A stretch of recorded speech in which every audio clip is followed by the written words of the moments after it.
Ladies and gentlemen, thank you for braving the storm for what's bound to be a hurricane of enlightening constitutional conversation. I am Jeffrey Rosen, the president of this wonderful institution, which is the only institution in America chartered by Congress to disseminate information about the US Constitution on a nonpartisan basis.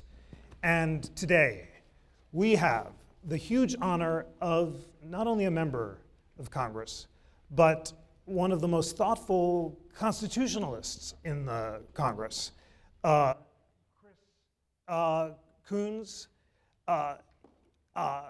is remarkable on a range of levels, and I know this because we went to law school together. And we have been talking about the Constitution for many years, and back to a long drive from Connecticut to New York, where I insisted that Americans didn't properly appreciate the French, and Chris pushed back a little bit about that, to his incredibly important contributions in the Senate on issues ranging from judicial nominations to the Iran Treaty. He's distinguished himself as one of the most thoughtful members of the US Senate. Ladies and gentlemen, I'm also thrilled to announce that I'm able to share with you our first senatorial visiting scholars at the National Constitution Center. Chris Coons of Delaware and Mike Lee of Utah have agreed together to be our first bipartisan visiting scholars, and they will contribute to enlightening the nation by discussing agreements and disagreements about the Constitution, and this conversation is the first of many. Ladies and gentlemen, please welcome Senator Chris Coons.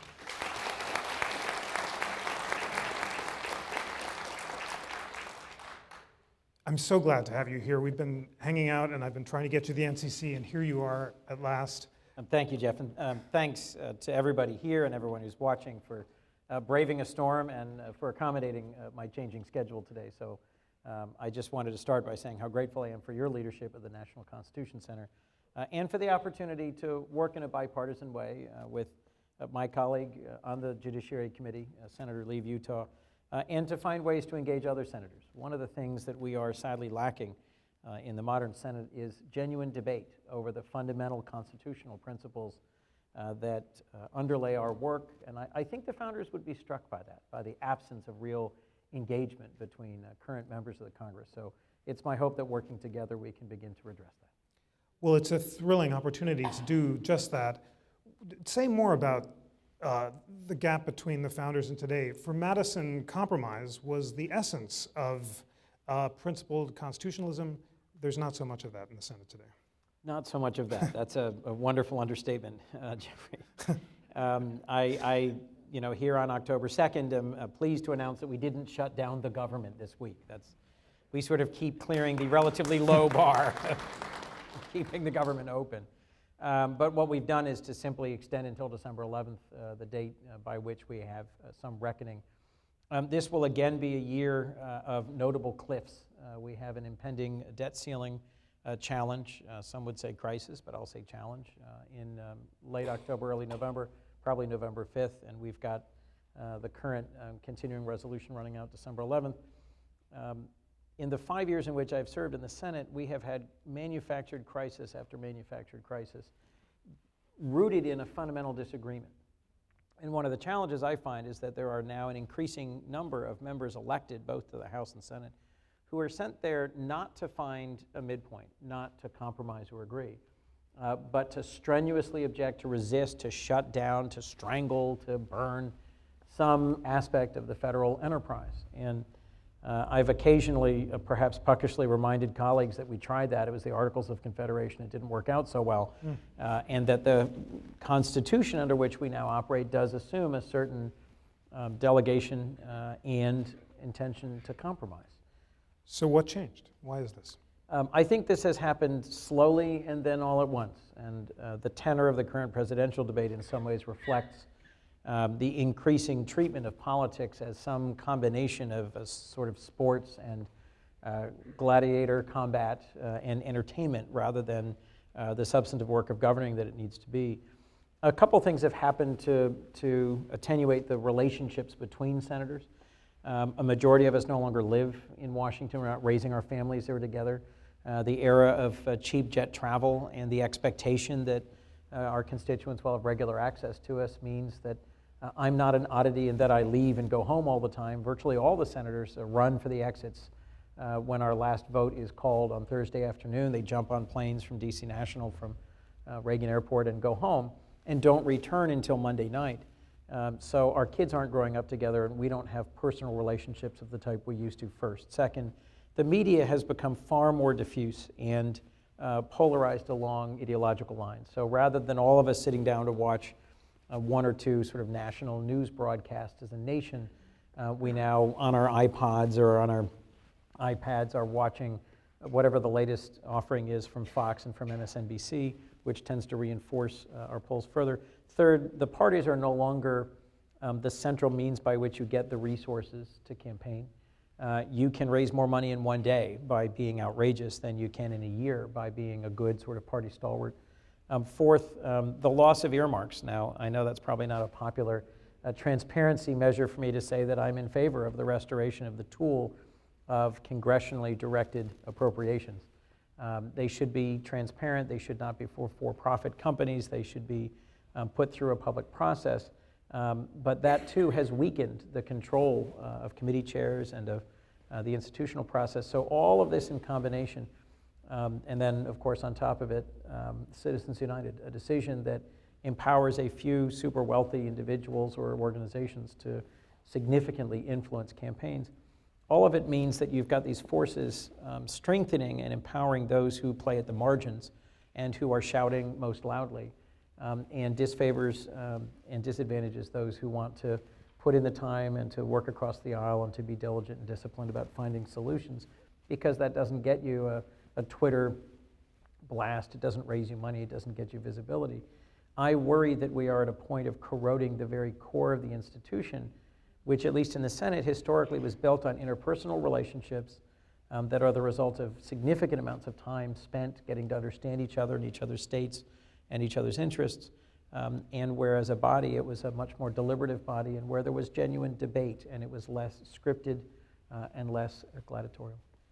We are hoping with our Visiting Scholars program to model that kind of civil debate in a way that, as you said, will inspire other senators. What other reforms could help? We're not going to bring back boarding houses, and iPads are here to stay, so overturn Citizens United, bring back earmarks. What would you do to bring back comedy in the Senate? Well, and this is the subject of some debate, but I think nonpartisan redistricting is something that in the few states that have seriously tried it, and now that there seems to be no constitutional bar to it, strikes me as one way to make progress in a few key states where highly partisan districting has led to an allocation of the state's seats within the House in a very partisan line. Fewer and fewer seats in the House of Representatives are genuinely competitive today. Part of that's the polarization of the underlying electorate, but part of it is the work of intentional districting efforts. I happen to be from a state that only has one member of the House, so it's easy for me to announce that we ought to have citizen committees doing redistricting, because it's not as if my ox is going to be gored in this case. But I was struck during the year in which I served on the Third Circuit as a clerk. There was a case that came from Pennsylvania where it was deemed a political question, and ultimately the court stayed out of reviewing a redistricting, but the facts in the case below were shocking. I mean, it really was just a dramatic example of political gerrymandering that sort of went to the very edges of what could be considered tolerable. That's one simple solution. It's probably not the only. In fact, it's certainly not the only, but it's one that I'll suggest. And that has to come from a state level, individual states deciding to adopt these commissions. Do you need referenda, basically, to do it, because the legislatures won't adopt them on their own? Well, it depends on the structures within the state. I do think there's things that the federal government could do that we could legislate that would encourage that, but those are not likely to be successful. I'll frankly also suggest something that's close to my heart and that I've struggled with why we've not made more progress, and that's just to protect the right to vote itself. The Voting Rights Act was, as you know, I think dealt a significant blow in a recent Supreme Court decision that was as much a challenge to our ability to legislate as it was intended to undermine the Voting Rights Act. It really was a recognition by the court that the formula on which Title II of the Voting Rights Act of 1965 rested was decades out of date, and they simply turned to Congress and said, legislate. Do some findings of fact and update the mechanism by which you determine which jurisdictions should be subject to preclearance. And we have genuinely struggled to accomplish that. I was one of a few senators who introduced a bill to restore the Voting Rights Act, and we went for a year without any Republican co-sponsor. Lisa Murkowski, Senator of Alaska, just, I think, 2 weeks ago, joined as a co-sponsor in the Senate side, which I think was a significant step forward, because protecting voting rights has always been bipartisan. The original Voting Rights Act, passed 50 years ago, never would have passed without Republican champions. And what we've seen happen at the state and local level after a court decision that allowed decisions to move forward by local electoral governing bodies without preclearance suggests that there is an organized campaign to suppress the vote, in my view. And your bill would change the formula for preclearance and would resurrect federal oversight of districting changes? It would make subject to preclearance jurisdictions which engage in either what are called known practices, and there's a menu of actions which, if taken, are strongly suggestive of an intention to suppress the vote, or a series of convictions of Voting Rights Act violations. Once you have passed the threshold in a state of having a certain number of findings against the state or local jurisdictions, then you're subject to preclearance for a period of time. So this could apply to any state in the country, not just those that were subject to the Voting Rights Act of 1965. Excuse me. Thank you for coming. I know you've had a cold and we're grateful. Other bipartisan efforts, you've done some interesting stuff on surveillance reform with Mike Lee. Yes, my daughter came to visit me last year at one point.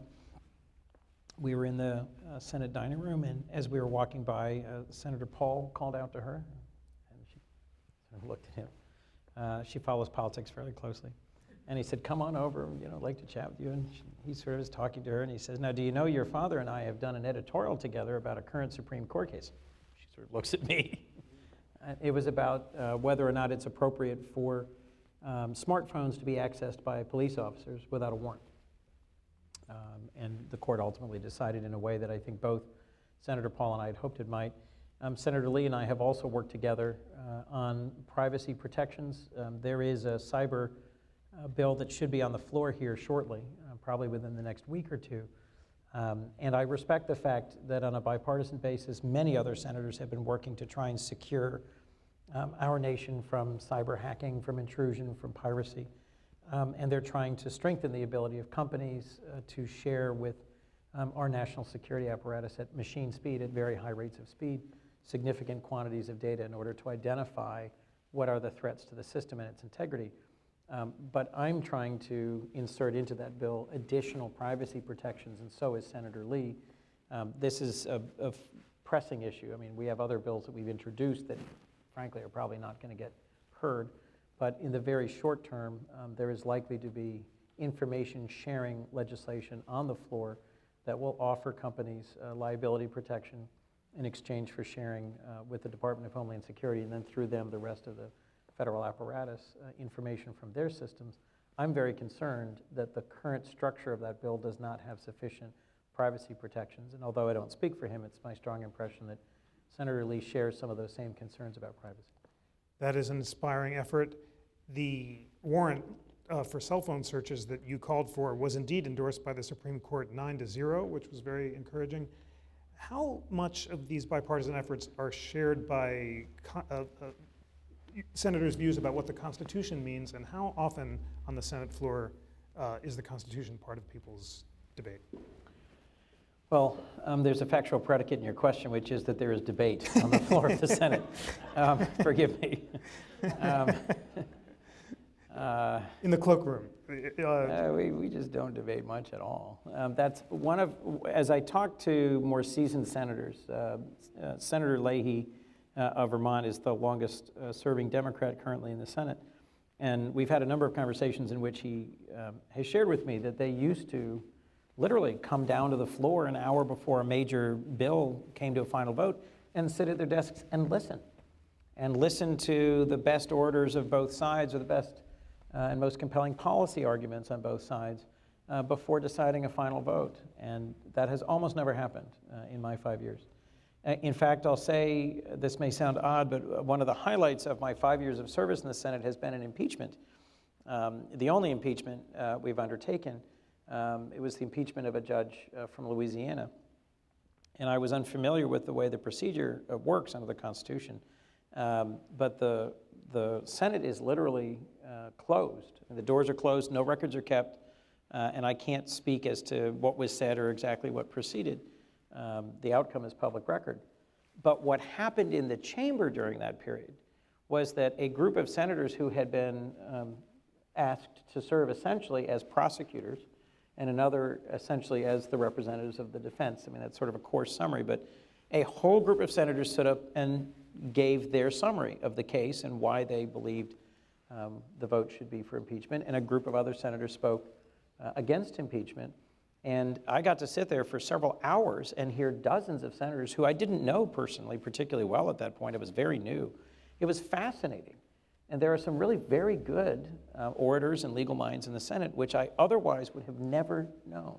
So, sorry to go off on a point here, but part of why I so value your initiative in reaching out to me and to Senator Lee is that I'm struck at how rarely we ever convene as a group on a bipartisan basis and just listen to each other.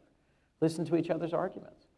When I was in the majority, I'm a member of the Democratic Party, when the Democratic Party was in the majority, as the geographically most proximate freshman, I was often called upon to preside.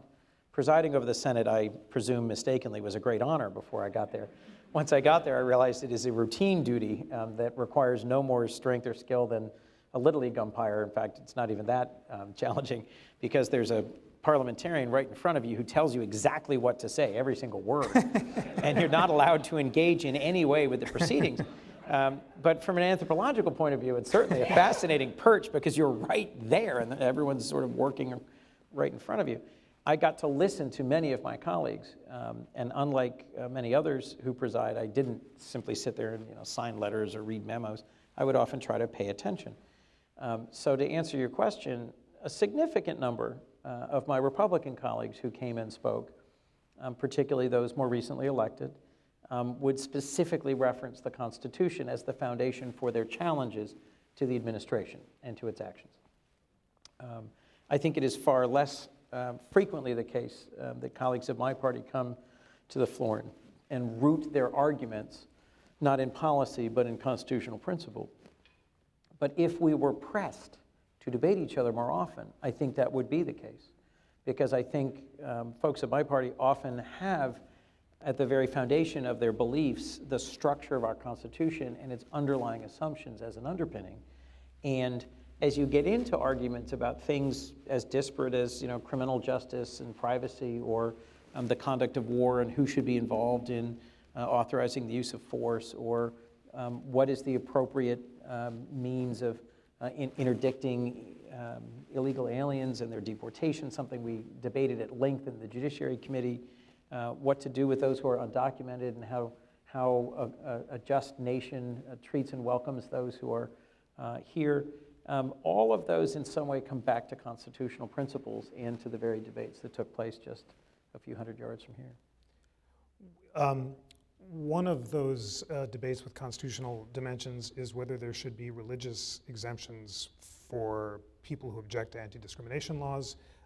Senator Lee and others have proposed a bill called, the acronym is FADA, which I remember from the Alan Sherman thing, hello MUDA, hello FADA. So I forgot exactly what it stands for, but it would allow religiously objecting individuals. I think it's the First Amendment Defense Act. There we go. What do you think of that act? First, I have not read it in detail. So, as is so often the case, everything I say should have an asterisk. My impression is, that the senator from Utah is legislating in no small part in response to the case of Kim Davis.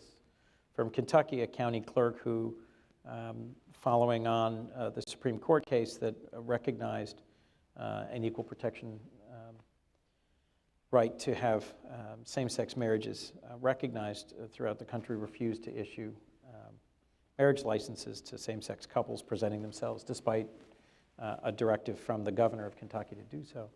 I may be wrong, but it's my impression that that's sort of the motivating incident. I have a concern about the distinction between belief and action.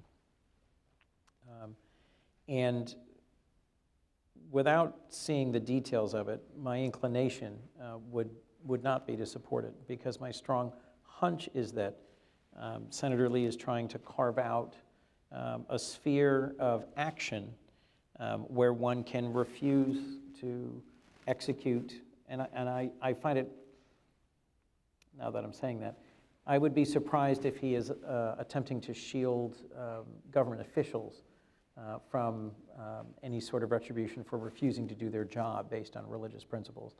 I'd be surprised if he's going that far. But there's been a great deal made of those who are florists or bakers or who have facilities for the conduct of wedding receptions, who would like to comfortably refuse to make their services available to those who are engaging in a same-sex marriage because they have religious objection to the conduct of those marriages. And to the extent that the actions people are taking, whether it's refusing to carry out their constitutional duty in executing a marriage license, or whether it's refusing accommodations in a way that's discriminatory, I don't think we should encourage or support discriminatory actions that are based on differences of belief. And this is a line that has been fought over, debated, and litigated since the very beginning of our republic. One of the things I remember well from my time in county government was that the form of the oath of office that you take in county government, in my state and federally, actually recognizes that there are those who swear and those who affirm based on their difference of religious belief. I don't know if you've ever noticed this. I recently went to a naturalization ceremony, and there is this very sort of convoluted language about, I do swear if you swear, and I affirm if I affirm. And someone who served me very well in county government happened to be a Quaker. Quakers don't swear, both generally and specifically. I also had another person in my county cabinet who was quite a sort of atheist and refused to take an oath of office that required him to swear by anything involving a supreme being.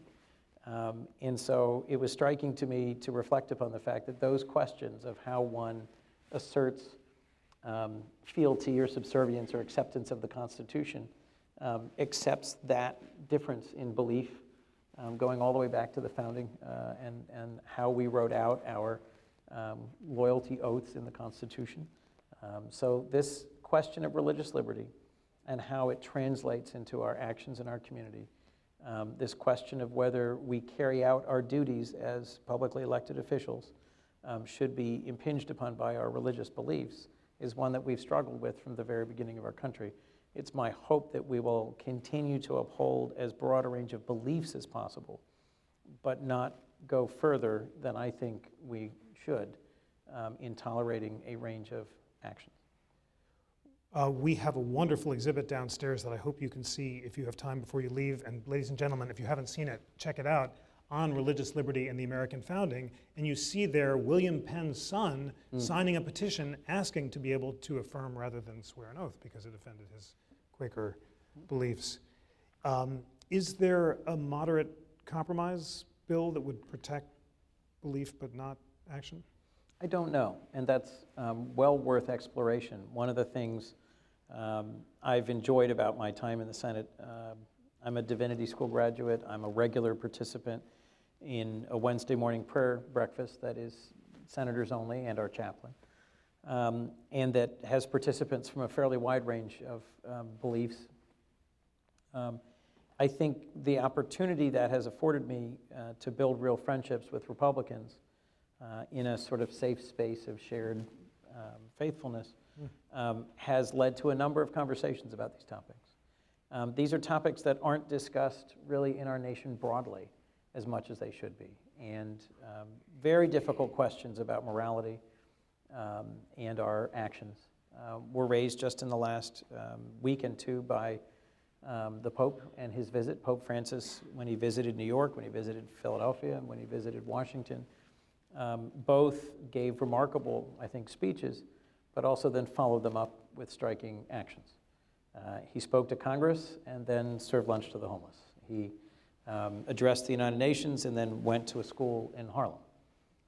And he addressed the World Conference of Families, performed Mass, and then went to a prison and visited with prisoners. I mean, to me, part of the power of the Pope's visit was his actions and who he chose to spend time with and where he chose to invest his effort and engagement. But he also raised a very wide range of issues, from our stewardship of the planet to how we treat those who are immigrants to our country, to the whole question of life, from conception to the death penalty, and the very difficult issues of abortion and how they play out in our politics. And last, poverty and what we're doing to fight poverty. The question of whether we can find some moderate accommodation around the balance of religious liberty and yet be a tolerant and inclusive country is one I'm passionate about, and where I have not yet found a bill that I would put my name to, but that I think is pushing in the direction of respecting religious liberty. I was so enthusiastic in introducing you that I didn't note that you went to Yale Divinity School as well as Yale Law School. Has your divinity school background and your faith background influenced your approach to the Constitution? That's a great question, one to which I will struggle to give a brief answer in the time allotted, because I do want to get to the questions of our audience too. And I've said this in other settings. I recently spoke to a national gathering of those who represent different groups that are atheist or agnostic or non-believers of however one best describes that. And it was an interesting conversation. We had a great evening together. It's available online if anyone's interested. But I came out of divinity school more persuaded than ever that humility is a starting principle in the face of interpreting Scripture. And as an elected official in a secular republic, I think it is important for me to both share with the folks who choose to elect me what the values frame is that I apply to parenting and to life and to trying to be a good citizen and neighbor, yet also work hard to make sure that there is abundant space for Americans who choose to contribute to our society, not from a tradition of faith, but from a tradition of either disbelief or non-faith, and that they be as fully included and recognized and celebrated as those of us who come from a perspective of religious faith. Because that, to me, really is what our founding was about people who were seeking freedom from European structures where a particular religious faith was established and was imposed. We promised to do a little bit of talk about Supreme Court cases past and present. We actually did homework on it, so we better not waste all the prep that we did. But let's start just a few questions about last term. Obergefell and the gay marriage decision. What do you think? Constitutionally, because here we don't ask, do you agree with the policy results? Although obviously as a senator you deal with policy results, but were you persuaded by the constitutional reasoning? Was it the right time for the court to decide as it did, and what will the consequences of the decision be? That's a fairly challenging question for me. I think it's the right policy result. I'm a co-sponsor of bills to roll back discrimination, to repeal the Defense of Marriage Act, to enshrine in our laws the protection from discrimination based on sexual orientation, comparable to other protected status under Title VII of the Civil Rights Act of 1964. But I will say that the decision, the actual legal theory underpinning the decision, was not as strong as I might have hoped. There wasn't a level of scrutiny announced, if I remember correctly. There was beautiful language. It was inspiring about the importance of commitment in marriage. But it was less a piece of rigorous legal thinking than it was a sort of assertion that this was not a field where there was a clearly defined, constitutionally permissible reason to prefer opposite gender marriages over same-sex marriages. And so in the absence of that, it was unconstitutional, it was impermissible for states to bar same-sex couples. So I was pleased with the outcome. I thought the writing was certainly moving. The dissents were certainly troubling, but there were not the strong jurisprudential underpinnings that I'd hoped for. So I'll ask the question that our law school professors would ask. If you were writing the decision, how would it write? I don't know that I would have a stronger, that is not a question for which I've got a good answer. I'll simply say that in reading it, I was left thinking I had hoped someone else had found their way to a very concise, strong argument that supported this. Interesting. So you're suggesting you weren't entirely convinced that the majority was constitutionally correct? I hesitate to reach that conclusion. I'll just say that it lacked the legal specificity for which I had hoped. And King v. Burwell. Fascinating. This is the case that found the Affordable Care Act to the degree that it authorizes exchanges created by the federal government rather than a state, that those exchanges were entitled to tax breaks. Right. And Chief Justice Roberts revealed himself to be a purposivist, not a literalist. Was that a surprise, and what do you think of his opinion? What was striking to me about the Chief Justice's opinion was not just that he reached that result, but also that at least 2 points, I think, in the majority opinion, he quoted Scalia back to himself in what certainly seemed to me to be an intramural scrum. Because Scalia's critique was that, words have meaning, and what was it, jiggery pokery was his particular. Scalia's dissents were particularly sharp and particularly critical, and was insisting that, with these few words you can have no other result. And yet the Chief Justice was saying, a fundamental principle of constitutional interpretation is you have to look at those words in context. Statutes have structures. In fact, he refused to give Chevron deference to the IRS in the decision, in part saying, the consequences of getting this wrong to the structure and intent of the statute are so significant that we are declaring this must have been what was meant. It was a fairly strong decision in that case, and central to the survival of the Affordable Care Act. And let me just call for questions to be brought up right now, I think would be a good time. Did it get Congress's intent correct? Were there any Congress people who, in voting for the Affordable Care Act, intended to exclude federal tax breaks from?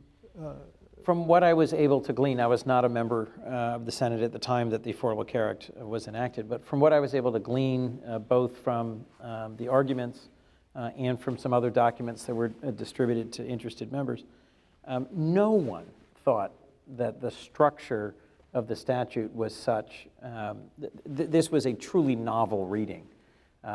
Textually possible, but truly novel. And folks who were involved, not just in the drafting and the enactment, but in the implementation of the Affordable Care Act were stunned when this argument was first advanced. It was a very, very clever argument that I think took advantage of a draftsman's error or a mistake in one word to try and undo the entire construct.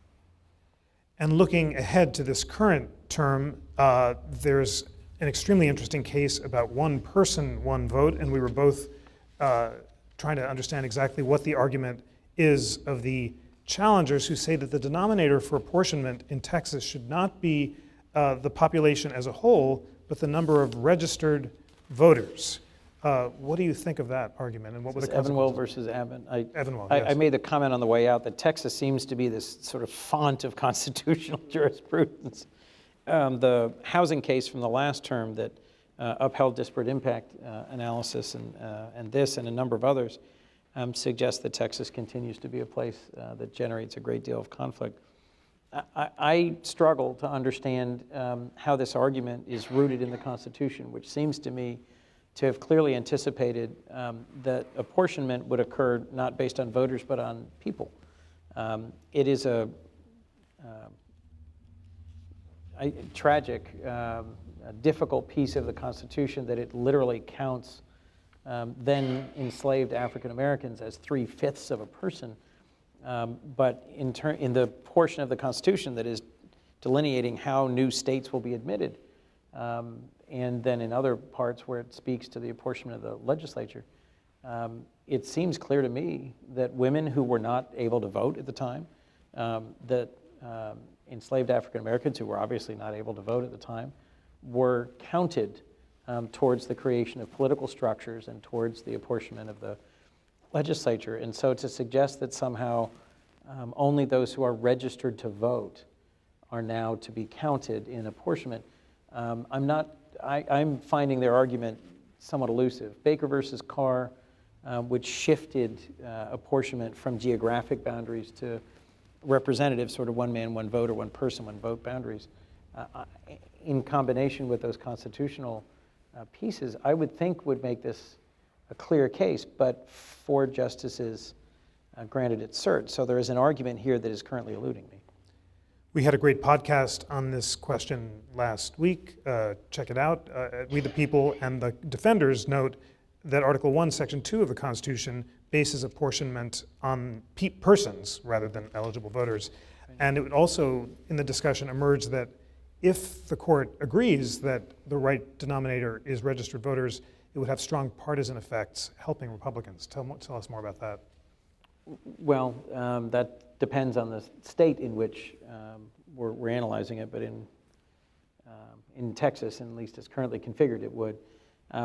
I'll just harken back to an earlier conversation we were having about gerrymandering and its impact on the functionality of the Senate as a whole. There's been debate in other quarters, I don't think it's the origin of this case, that I've heard that sort of struck me, that districts that have prisons, large prisons, have significant populations that are not able to vote, having lost that right through being convicted of felonies. And that for purposes of the apportionment of federal benefits and federal resources, there's been some debate about whether or not they should be counted in the census. I find these questions troubling, and it seems to me that we should be trying to apportion resources and engagement in the political process based on persons, not on registered voters. Another footnote that an aide shared with me was that North Dakota does not require voter registration at all. So there is at least a mechanical challenge here. And any of us who've been involved in local politics know that the list of who is registered to vote does not always reflect who is currently resident, let alone who is currently living. The regular purge of the voter rolls of those who have long since gone to their reward is an exercise much dreaded by local county officials responsible for the maintenance of the rolls. So I think there's both constitutional and technical challenges in this particular argument.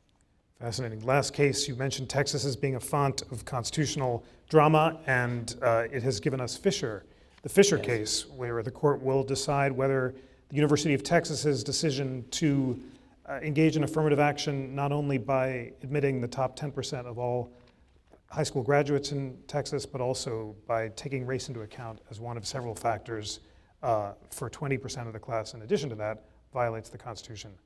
The conventional wisdom, at least on our great podcast, seemed to be that there was a decent chance that the court, 5-4, would indeed rule against Texas. What would the consequences of that be for the future of affirmative action? Well, I think the court has there's been a series of decisions over the last decade that have steadily eroded any constitutional foundation for race-based affirmative action. And I think the path that Texas has sought of automatically admitting the top 10% of its students, any student who is in the top 10% of their class in their high school is automatically admitted to the University of Texas, which I was unfamiliar with before reviewing these cases. It strikes me as painful but elegant in that it recognizes that the schools in Texas remain racially segregated fairly sharply, and by another means enables the guaranteed admission of a certain percentage of racially representative, high-performing students. I frankly think it is unfortunate if we continue to abandon mechanisms by which we have addressed historical inequalities in our society. But in the absence of a strong showing of a history of discrimination and its impact, I understand why legal challenges continue and are successful. My own state is one where we had federal court-ordered busing for, I think, 18 years in total. We were one of very few communities in the country that were found to have intentionally discriminated on a racial basis, and there was government action. There was actual incentives provided to white residents of Wilmington to move to the suburbs, and that was the foundation for the federal busing. It would come as no surprise, I suspect, given that I'm a Democrat, that in general, I do think racism continues to be a significant problem in our society, and one that is deserving of sustained federal action and intervention in order to achieve important and positive effects. But the legal underpinnings for race-based admission preferences have been so thoroughly eroded that, to me, I'm not sure the outcome in this case is going to be a significant one either way. That sounds exactly right. Time for just a few questions. In a continued atmosphere of Citizens United and gerrymandering, would term limits help or hurt? A great question, one I've debated a number of times with colleagues, although never on the Senate floor. In two states I'm familiar with where very strong term limits were adopted, in Colorado and in California, and where there's been enough time that several cycles of the legislative body have come through, I was struck at the observation of some civic leaders I know in both states that the outcome was that they have elected leaders who go from brand new to the state legislature to being, significant majority leader or a speaker in just a few years because nobody's there for very long. And that the most unexpected and unfortunate outcome was that, frankly, it's the lobbyists who become more powerful because they're the only ones who have the institutional knowledge to understand how to really get things done, how to manage the budgets or how the structures of government work. When everybody goes from their first election to out the door in 8 to 10 years, institutional memory resides really only in the career policy staff or in the lobbyists. So those are two just cautionary notes, that term limits means that everybody is sort of learning on the job and that you don't have folks with significant experience built up. And it empowers those who are on, let's just say, the sides of the legislature, not the actual folks who are elected. The best term limits are an engaged electorate. The best term limits are accountable officials who have to actually go back and answer. So to me, term limits are not a magic solution or a silver bullet, although very tempting, because there's certainly plenty of folks who I would, I think given that I've only been in the Senate 5 years, I'm very fond of the idea of term limits. Once there for decades, I think folks' enthusiasm tends to wane. Do you think the bill on criminal justice reform coming out of Senator Grassley's committee goes far enough?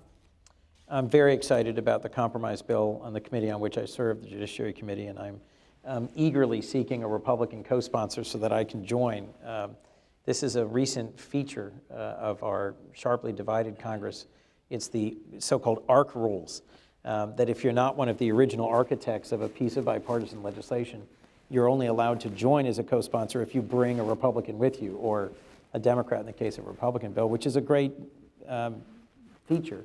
I was soliciting other other senators, Republicans, to join this bill just yesterday. Does it go far enough? No, it does not. There's significantly more that we can and should do in criminal justice reform. Does it make a significant contribution? Yes. Both in that it represents a broad bipartisan effort. I mean, you've got folks from John Cornyn, conservative former Attorney General of Texas, to Sheldon Whitehouse, progressive former Attorney General of Rhode Island, working together on a bill to accelerate a reduction in very long sentences for those who have participated in programs to reduce recidivism and have demonstrated through how they've conducted themselves in prison that they really pose no ongoing threat. We are spending an enormous amount of our Department of Justice budget on prisons. We imprison more people than any other country on earth by several multiples. And the sort of tough on crime movement and the mandatory minimums of the war on drugs of the 80s have accumulated to a point where they're having truly toxic impacts on a few critically affected communities. So it's a great first start. There's some important provisions in there. I am a supporter of the bill and hope soon to be a co-sponsor, but it does not go far enough. Great. Last question. There's a Third Circuit vacancy. You sit on the Judiciary Committee. Do judicial nominations matter? They matter deeply. I think it is an embarrassment that Judge Restrepo has been waiting for months after coming quickly through the nomination process. Look, in instances which are very rare, where there's a judge who's controversial, who doesn't enjoy the support of home state senators, or where they don't seem qualified, waiting for months and months and months could be defensible. Judge Restrepo was enthusiastically supported by both Senator Toomey and Senator Casey. That's a bipartisan pair if ever there were two. And a vacancy in the Third Circuit that has been sitting open for months and months is certainly, I think, a very real challenge to the effective administration of justice in our community and our region. If they continue at the current pace, this Republican-controlled Senate will confirm fewer judicial nominations than any Congress in 50 years. And I think that will have significant and unfortunate consequences for the administration of justice. So nominations matter. When I chaired the Judiciary Subcommittee, the Courts Subcommittee of the Judiciary Full Committee, I was very active in ensuring that we moved nominees, qualified, capable nominees, as quickly as possible. We had a significant confrontation between the parties in the last Congress over filling D.C. Circuit vacancies, which I think in the end has moved some very qualified judges onto the D.C. Circuit. But at the end of the day, the Supreme Court matters. That's frankly the whole reason we're here, is because the ongoing interpretation and application of constitutional principles through the decisional work of the Supreme Court matters deeply to the vibrancy and the character of our republic going forward. And I'm very concerned that in an environment that discourages qualified candidates from putting themselves forward because they know they face 6 months or a year and a half waiting before they can possibly take a seat on the bench, I think the pace at which nominations move matters deeply to our entire community. There are many more excellent questions from our wonderful audience. I have a constitutional duty, which Chris understands, which is to pick up my kids, but he has generously agreed to stay for just a bit and answer your questions. So I think if you stay right here, he'd be happy to answer a bit more. Ladies and gentlemen, this is just a thrilling preview of the intelligence and quality of the constitutional debates that we're going to have with the leadership of our newest visiting scholar at the National Constitution Center. Please join me in thanking Senator Chris Coons. Thanks, sir. Get going. Enjoy it. Beautiful. Happy hurricane. Thank you.